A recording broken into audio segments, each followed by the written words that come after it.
Welcome to 843 TV. I'm your host, Lisa Richardson. And I'm Annalisa Idkor, and you are joining us today in the exquisite environment of Spring Island. Joining us today is our first guest, Mr. Joel Newman. He is the principal architect of Thomas & Denzinger. And then we'll be talking to Will Court of Court Atkins Group. And our third guest is Mr. John Strother. He's the broker in charge here at Spring Island. So stick around for another episode of 843 TV, where communities come to speak.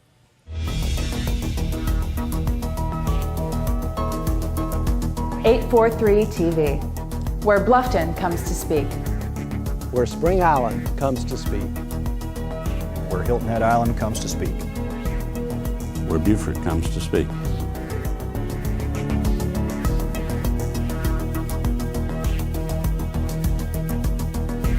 .843 TV, where communities come to speak. Welcome to 843 TV. Please join me in welcoming Joel Newman, principal architect for Thomas & Denzinger. Joel, can you tell us a little bit first about Thomas & Denzinger? Sure. We're an office architectural firm in Beaufort and also up in Charleston. We've been around for about 44 years. And there's about 4 partners total, and we do work in the Low Country, mainly in residential communities and kind of the amenity structures, clubhouses, and the support structures of these developments. Joel, you've been designing homes here for a while. Now, besides it being absolutely exquisite place to do that, what draws you to this area to design homes? In particular, it's a kind of an unspoiled environment here. There's a beautiful landscape, obviously beautiful opportunities for people to be outside, do a lot of activities on the water and that sort of thing. And I think that's the big draw here, along with history. Places like Beaufort and Savannah and Charleston are very historical and draw people's interest to this area. And I think they discover the natural side of it when they get here. So that's a very appealing aspect of it. And geographically speaking, very close to those places that you mentioned, where if you're here, you can shoot out to Charleston or Beaufort or Hilton Head, Bluffton in a short time. So that's right. That's right. That's been very appealing to folks. It is. It's really unique. One of the last authentic areas, I think, in the country. Now, here at Spring Island, every home's different, and I love that about it. Every home starts with the architect, which is basically the dreamer and the person that interprets the site. Can you speak a little bit about what you like about our design guidelines here, how you go about walking onto a site? I mean, how do you come up with, that's a difficult thing to do. Yeah, I think part of our responsibility is the owners come from all over the country quite often, some from the area, but from all over the country. And I think it's a little bit of our responsibility to act as kind of interpreters or curators for what this place is about, what kind of opportunities are here.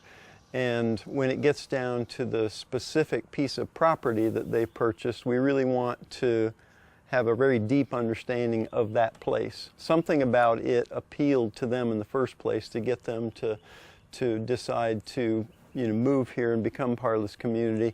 And I think it's really important that we go on a piece of property and really look at every aspect of it. What are the trees? What is the understory like? What are the plant communities? We often see unique animal opportunities here. There are eagle nests on some sites and that sort of thing. Those are all unique to here specifically because of the nature-basedness of Spring Island and the way they take care of things. So it's really important that we have a deep understanding of that really before we start drawing anything. And that's where we start. That coupled with whatever their unique interests are, what they're bringing to the table, what kind of needs they have, those two things married together are what we hope make a really unique solution for that specific person and that specific site. Well, I love the fact that all our home sites are large and they have nature curtains around them. Mm-hmm. So, you have total privacy within these home sites, and you have a lot of latitude as to what you can build, how you can build it, whether it's in stages or whatever. And it would seem to me, if I were an architect, it would be kind of a dream scenario to come down here and have such a big, loose palette, I guess. it is specific to Spring Island. There are only a few opportunities around where there is not, let's say, a kind of a dogma of what you have to do, and the privacy from site to site does really allow for a lot of creativity. There's some people that are going to specifically want a kind of a low country type of architecture, and then there's some people that are going to want to explore a little further and think about maybe the connection more specifically to here, and maybe more contemporary in that respect. So I think that latitude about Spring Island specifically is something that's very appealing, because it really allows everybody to essentially express themselves the way they want, and that's positive. Well, and that privacy element that you're talking about, when I was driving out here, I was so impressed with, you don't feel like you're driving into a neighborhood. You feel like you're driving into an environment that happens to have some homes there. That's right. And it was really amazing. I would love it, and I'm sure these people would as well, because it's so difficult to capture the feeling out here in this little box we're sitting in. Tell us a little bit about some of the homes. Do you have some examples? I do. We brought two examples. One is kind of a small, I guess it would be described as kind of a jewel box, if it can be. I'm laughing at this because jewel box is 3,200 square feet, just to put a perspective on what we're talking about here. It's a jewel box. It's in comparison to the rest of the place. A mid-sized jewel box. So one of the projects, the Serafini House, is one of the Tabby Links cottages, and that development was built around some ponds that we actually worked with Robert Marvin to create, to set up some small settings for houses, and they're a very constricted footprint. You have to build within a small rectangle, but they're on a beautiful, the 18th fairway and the marshes of the river out here, and then these landscape ponds. And so that house, I always describe to people like a Rubik's Cube, and that's a really interesting experience. The other house that we put up was the Chaffins River Camp. The Chaffins were, part and parcel of creating this place, and they had held back a large kind of piece of property, and they have more of a sprawling kind of house that's kind of like a compound, like a nature compound, but everything that was there to begin with is still there. So it was built like in a park, essentially. We're going to take a quick break, so stay right here. We'll be back with more 843 TV.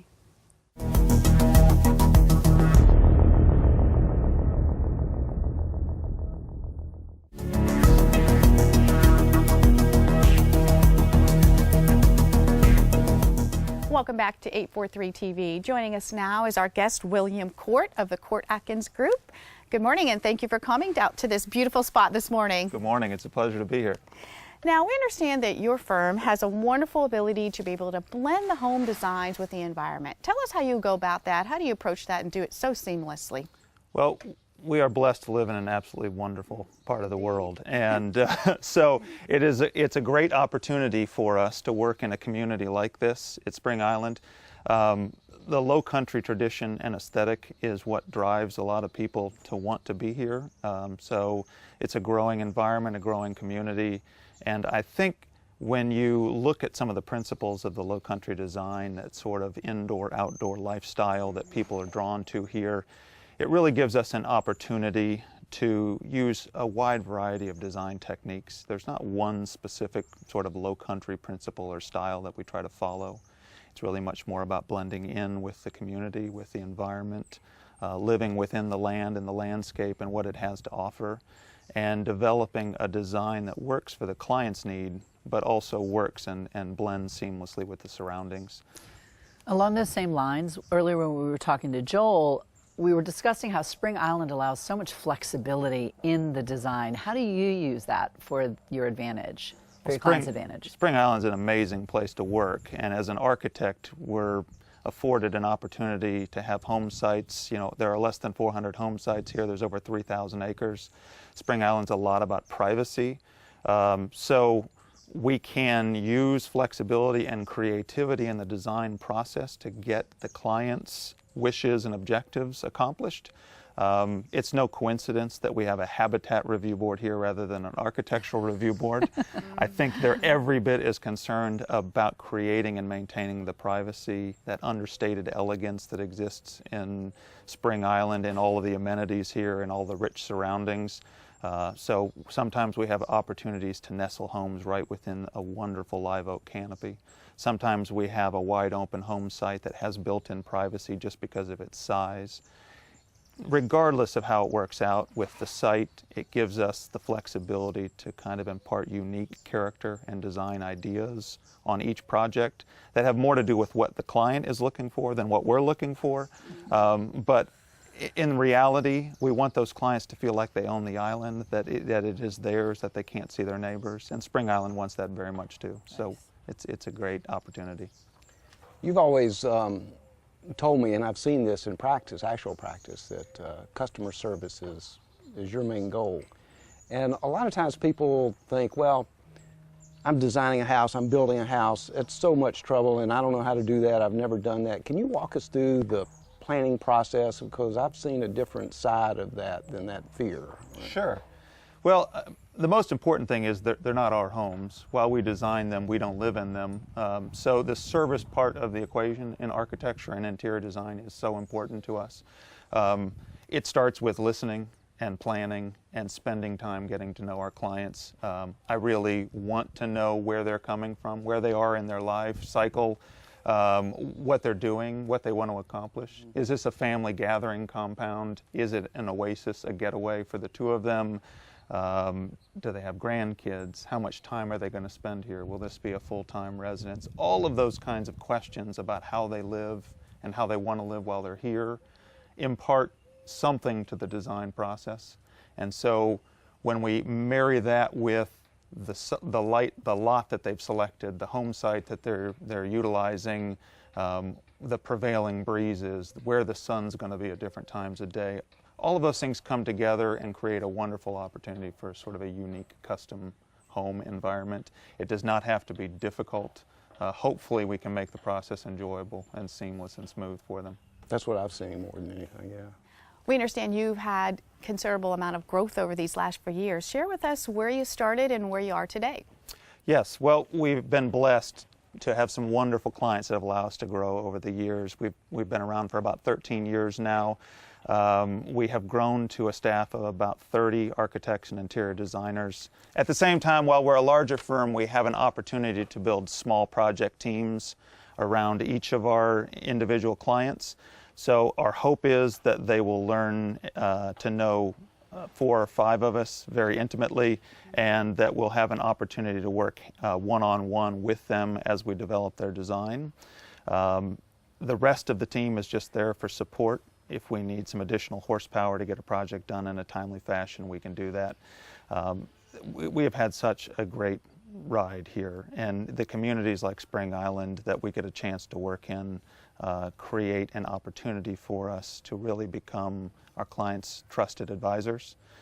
We can work with them on design, architecture, interior design, all of the fine details, but we can also get to know them and how they live and how they work, and the opportunities that afford us to become that trusted advisor for them. In a meeting recently this week, we were talking more about places to eat in Beaufort and Bluffton than we were about the architectural details that were going to be needed to support the project. I want to get to know our clients in that way, and that really helps us. So you're getting them a jump start on the lifestyle that they're going to have here after they move into the home. Exactly right. That's really fantastic. Well, thank you so much for joining us. Happy to be here. Now you guys stick around and we'll be back with more 843 TV.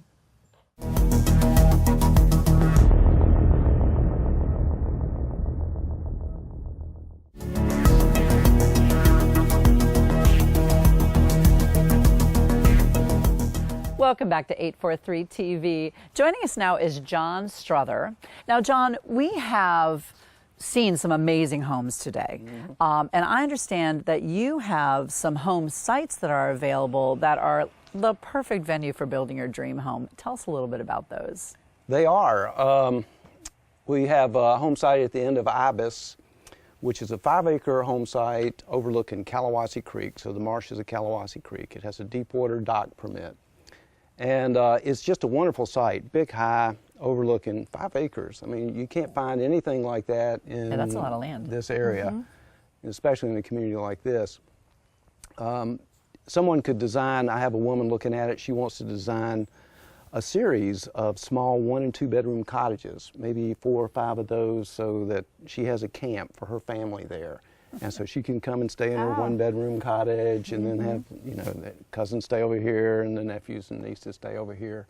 Or it would be great for a big family compound. It can hold anything, you know. It's just a wonderful site that has great fishing and the opportunity to have your boat outside. Then I have a smaller lot. On Spring Island, we have small lots that are about an acre. This is like 9/10 of an acre. It's just right over here in Walker Landing on Pinckney Point. It's really probably my favorite home site. It's a pie-shaped lot that has a tidal creek to the left, and the vegetation around it is palmettos and live oaks. It's just absolutely spectacular. It was part of the Walker compound, the Walkers who owned this in the 60s, and so there are some giant azaleas in there that they're probably 6 feet tall, that bloom every year. But this site is facing south. You could have just a wonderful house there, set close up in these trees and palmettos, yeah, and just really bring in the nature. It's just those are two great. That sounds amazing. Yeah, John, just for those who might not be familiar with the size or magnitude of the area here, can you give us a little bit of idea how many home sites are already built out and how many are available? Just give us a little insight on that. Well, Spring Island's 3,200 acres, and there are only 400 sites on the island. In the late 90s, our members, there were going to be 500. Our members came to the developer, Jim Chafin, and said, we want to buy the last 100 sites, how much? And so he told them, and they bought them, and they put them in the trust, so they can never be developed. So there's 400 sites on 3,200 acres. All the sites, most of the sites are 1 acre to 4 acres. They're big, heavily treed. You know, we're located perfectly between Savannah and Charleston, and we have 270 homes that are here now. Okay. We've been here 27 years. Wow, So, I don't know that anyone realized how I didn't- long I that was didn't, here. no. Yeah. I mean, Yeah. I've lived here 20-some years, and just until a year or two ago, I never came over here. yeah, Yeah. yeah, it's very private, but we've had a long time to perfect the Sure. member experience, and so it's quite a spot. We have almost 30 homes that are under construction or are going through the review process here. So we're going through a renaissance here in Spring Island with a lot of new members coming in. So it's very active. Yeah. Very active. And on the budget sales front that we were talking about, I understand you've had a remarkable year. Here we are, just finished June, half a year, and you met your sales goal. Tell us Yeah. about that. After I a know. hurricane season, Yeah. no less. We've been very fortunate, yeah. Very blessed, I'd say. I yes. know, we are. Hurricane Matthew came, and we had some tree damage here. The members got together, they cleaned everything out very quickly. Our sales started ramping up at that point. They've been at a gallop since then. We've really been surprised. We've been lucky. We have a new marketing firm out of Charleston that does a great job for us, generating customers who come here and stay for 2 or 3 nights, dine with members, get to know the total Spring Island experience, and so, you know, we have a really great success rate on that. Well, it's interesting though, because, you know, I think about this time of year as being a slow season. You know, in general, for the people who live here, and certainly for sales and construction, you know, you've got all kinds of other things going on, so that tends to slow down and grind to a halt. Not only that, you have all of the visitors influx, so all of the residents tend to leave the area, so all of the events slow down.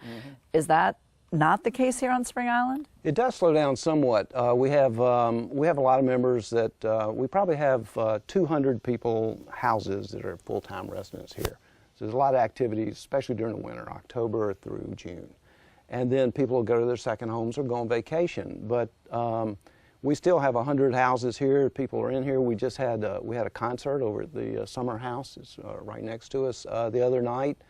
4th of July week, the week before and the week after are really, it was packed here. We have 3 generations that come. We have sports camps, nature camps. I mean, there's hay wagons going by, filled up with Nice. kids going through That's the... fun. What fun, right? I know, exactly. Kayaking tours, fishing tournaments.